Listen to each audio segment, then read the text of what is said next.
Bienvenidos a un nuevo video de Mi Modo Agrónomo. Hice un video que se hizo bastante viral, sobre todo en Instagram. Era un tip sobre cómo aportar de una forma económica el hierro a las plantas. ¿Será que se hizo tan viral que me di cuenta que hay un montón de dudas de nutrición vegetal y sobre todo en este caso de nutrición con hierro? Así que este va a ser un video un poco más largo explicando, hablando un poco de nutrición y hablando un poco de nutrición con hierro específicamente. Con la viralización aparecieron las dudas y también aparecieron algunos haters, que le voy a dedicar un minuto al final del video seguramente. Las plantas para crecer y desarrollarse necesitan varios factores. Necesitan luz, necesitan agua, necesitan aire y necesitan nutrientes. También necesitan espacio, temperatura, soporte y tiempo, y que todos esos factores se den juntos y en las proporciones indicadas, ni mucho ni poco. Y eso es maravilloso, pero es un video aparte. Nosotros clasificamos los nutrientes en dos grupos fundamentalmente. Los macronutrientes, que son aquellos que las plantas necesitan en mayor cantidad, que son nitrógeno, a ver si me acuerdo, que son nitrógeno, fósforo, potasio, calcio, magnesio y azufre. Esos son los que la planta necesita con mayor cantidad. Clasificamos los nutrientes que necesitan en menor cantidad como micronutrientes. Que la planta los requiera en menor cantidad no significa que sean poco importantes. Son importantes, siguen siendo esenciales para el crecimiento y el desarrollo. Nada más que la planta los va a requerir en una menor proporción. Entre ellos se encuentra el hierro. ¿Para qué usan el hierro las plantas? Bueno, a diferencia de otros compuestos, por ejemplo el nitrógeno, que terminan siendo partes de las moléculas estructurales de la planta, como por ejemplo las proteínas, el hierro no va a formar parte de la estructura de la planta, sino que el hierro es aprovechado por las plantas por su capacidad de pasar de hierro reducido a hierro oxidado y viceversa. Eso es importante para ciertos procesos enzimáticos.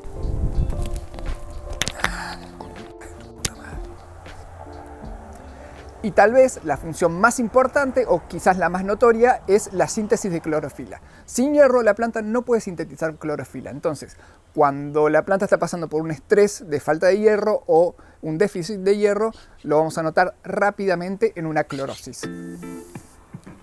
Es un amarillamiento de las hojas, para quien no sepa.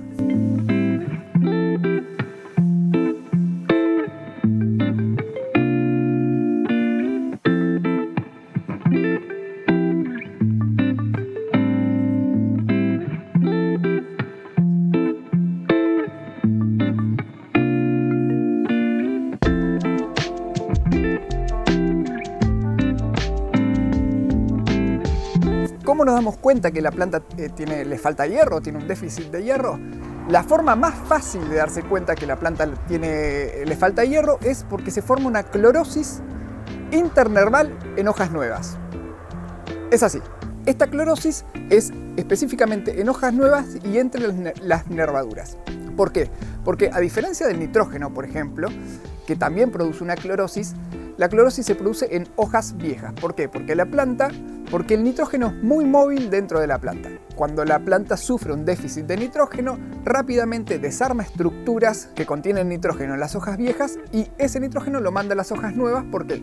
Porque esas hojas le van a ser más funcionales, porque van a estar más altas, porque seguramente van a recibir mejor la luz y van a ser más competitivas frente a otras plantas que las sombren. Entonces rápidamente remueve a hojas nuevas. Bueno, con el hierro no pasa esto. El hierro es poco móvil dentro de la planta. Entonces la planta se vale del hierro que llega desde el xilema o desde el hierro que va llegando de la raíz para formar clorofila. Entonces, si la planta le falta hierro, rápidamente en hojas nuevas no va a poder sintetizar la clorofila y ese déficit lo vas a ver en hojas nuevas. ¿Y por qué es internerval? Porque cerca de las nervaduras está el xilema. Entonces cerca del xilema va a haber un poco más de hierro y vos vas a ver que las nervaduras están más verdes que el resto de las hojas. Bueno, vamos a ejemplificar cómo se ve una clorosis férrica con esto. Exactamente así se ve una clorosis férrica, sin la caca de paloma. Es una clorosis, un amarillamiento internerval entre las nervaduras. A ver si lo pongo al sol. Yo creo que ahí se va a ver. Entre las nervaduras se ve una clorosis. Esto por supuesto que no es una clorosis férrica, sino que es una clorosis debido a que, bueno, estas hojas estamos en otoño y siguen su normal proceso de senescencia otoñal. Yo buscando por todos lados ejemplos de clorosis férrica y lo tenía enfrente de mis ojos y no lo había visto. Esto, a ver si se ve, es claramente una clorosis férrica. Esto es un lapacho amarillo que traemos y este es un lapacho un lapacho rosado, que este está mucho más grande, mucho más lindo. Y este el amarillo que está un poco más débil, más chico. Bueno, pero miren, esto es claramente una clorosis férrica. Y yo no lo había visto y ahora se me largó a llover. Hay alerta meteorológica, no sé si se ve por allá, pero hay unas nubes negras que se vienen. Y bueno, así que editando el video me acordé de que estaba el lapacho pobrecito y acá les quiero mostrar. Bueno, arranquemos por el principio. ¿Cómo absorben las plantas el hierro? Algunos nutrientes se absorben disueltos directamente en la solución del agua, es decir, se absorbe el agua y con ella se absorben los nutrientes directamente. Eso se llama flujo masal, por ejemplo es el caso del nitrógeno. Bueno, no es el caso del hierro. El hierro es uno de los difíciles de absorber. ¿Por qué? Porque a nivel de las raíces las plantas tienen una membrana semipermeable. En el caso de iones de metales como es el hierro, pero también es el zinc y otros metales, necesitan estructuras especiales en la membrana de las células para ser absorbidos. Estas estructuras se llaman ionóforos, que toman los iones de metales desde la solución del suelo y lo ingresan dentro de la raíz. En el caso específico del hierro se llaman sideróforos. Esta es una primera cuestión. El hierro es difícil de absorber por la planta. Bueno, y acá hay una segunda cuestión. La segunda cuestión es cómo se comporta el hierro en el suelo. Vamos a encontrar el hierro de tres formas: como hierro reducido, como hierro oxidado o como hierro quelatado. El hierro reducido es muy escaso, el hierro oxidado es muy abundante pero es insoluble, y el hierro quelatado es el hierro que está asociado a otras moléculas orgánicas que lo hacen más estable. Y esto fue una de las mayores dudas que me comentaron en el video. Y cuando digo dudas, porque no eran dudas en realidad. Pero bueno, no importa. Vamos a aplicar este punto. La planta puede absorber hierro en forma quelatada, sí es cierto. Pero las plantas absorben la mayor cantidad de hierro desde el hierro inorgánico que hay en el suelo. ¿De qué forma? Bueno, desde la membrana tienen esas estructuras que toman el hierro inorgánico y en el medio se reduce, etcétera, y pasa adentro. Pero la mayor absorción de hierro es desde hierro inorgánico, no desde hierro quelatado. Como les decía, hay hierro en mucha cantidad, pero generalmente no está disponible. Si no me equivoco, creo que es el cuarto elemento más abundante de la corteza terrestre. Puedo equivocarme, porque como todos sabemos, el hierro reacciona muy fácilmente con el oxígeno oxidándose. Y este hierro oxidado forma compuestos que son muy poco solubles para la planta. Si sumamos estas dos situaciones, el hierro que es difícil de absorber y que está poco disponible, ahí entendemos por qué las deficiencias de hierro suelen ser tan normales en algunos cultivos o en algunas plantas. Esta situación se agrava muchísimo en los suelos que son alcalinos, porque esos compuestos de hierro oxidado son mucho más insolubles en suelos alcalinos y a medida que el suelo es más ácido se van solubilizando y hay más hierro disponible. Y este no es un dato menor porque los suelos alcalinos son aproximadamente un tercio de los suelos del planeta. Esto es importante entenderlo porque no siempre los síntomas de las deficiencias van a ser tan marcados como esa clorosis interna herbal como una foto de un manual. A veces los síntomas están más camuflados, simplemente tenemos plantas que no crecen bien, que son débiles, entonces ya sabemos identificar una deficiencia de hierro por su clorosis, por el tipo de clorosis que provoca. También sabemos identificar que el contexto nos va a dar una pista de si puede estar sufriendo algún tipo de deficiencia o estrés nutricional. En suelos alcalinos probablemente tengamos alguna deficiencia de absorción de hierro.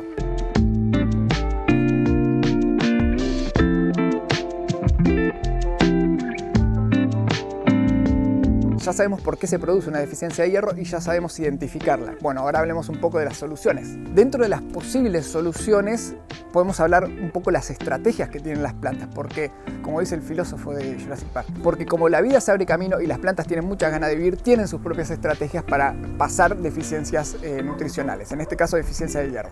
Yo conozco por lo menos dos formas en que las plantas reaccionan cuando tienen deficiencias o estrés de hierro.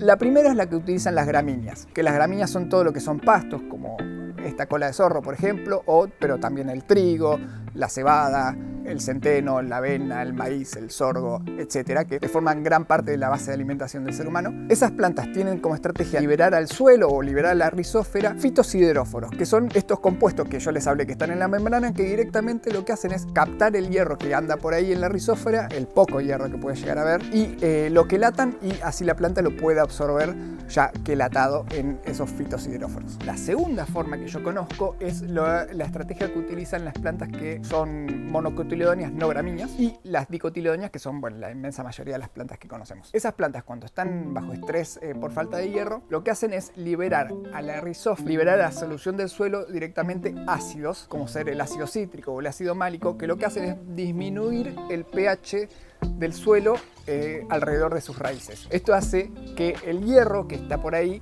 sea más soluble y así la planta lo pueda captar más. No sé si notaron, pero se parece bastante a lo que yo les enseñé en el video. Digo, no sé, se forma acetato ferroso que es soluble en agua. Aún así a veces no alcanza y bueno, entonces ahí tenemos que aportar nosotros algún tipo de solución. El método que yo les enseñé en el video, cuyo link está en la descripción, les va a servir para pequeñas porciones de suelo o para hacer correcciones momentáneas o para plantas que tienen macetas o sustratos. Si las deficiencias son más severas o lo que tenemos que hacer son grandes superficies, vamos a tener que recurrir a otros métodos. Como puede ser, por ejemplo, el agregado sulfato ferroso o directamente azufre, que lo que va a hacer es bajar el pH del suelo. Cuando nosotros agregamos sulfato ferroso, que lo que vamos a estar haciendo es, por un lado, agregando hierro y por el otro, los sulfatos van a hacer que disminuya el pH del suelo.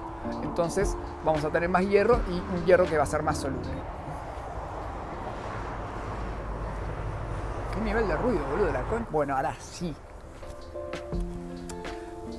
El sulfato ferroso lo podemos usar disolviendo 30 gramos, de 30 a 50 gramos en 10 litros de agua. Y regamos. Eso nos va a servir para 1 metro cuadrado.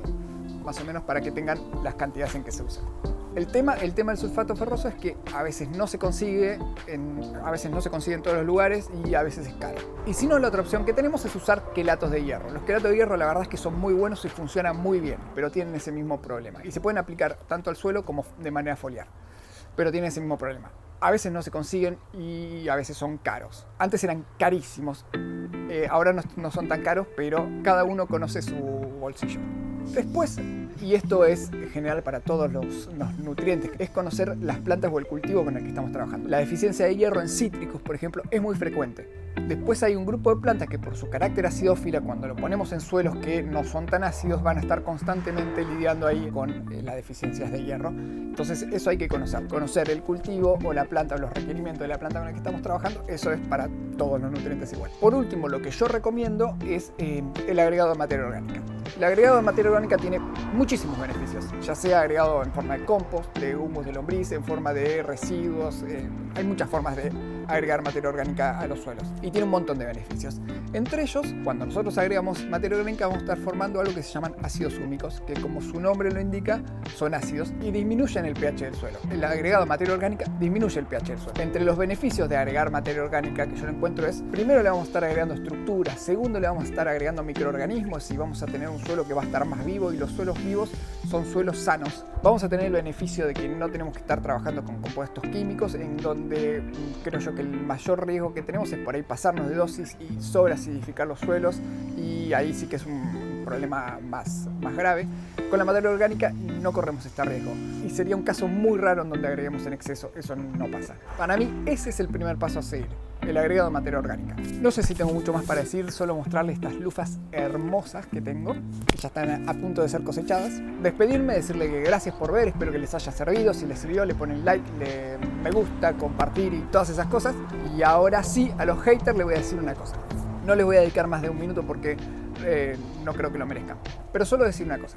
Los que hacemos contenido, o cualquier persona, nosotros no decidimos cuando se viralizan los videos. La verdad es que los videos se viralizan un poco porque el algoritmo los hace virales, otro porque a la gente le gusta y le pone me gusta, lo comparte, lo guarda, etc.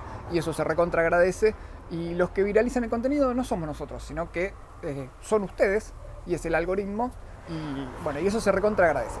Ahora, esa situación de que uno no decide cuando se viraliza el contenido, a mí no me preocupa por mí, porque porque yo tengo 36 años, porque yo hago videos de cosas que sé, digamos, y porque ni mi autoestima ni mi ego pasan por 2, 3, 4, 5, 20 comentarios de Instagram. La verdad es que no me importa, digamos. Tengo otros problemas, pero sí me preocupa sobre todo por los niños, adolescentes que están expuestos a eso.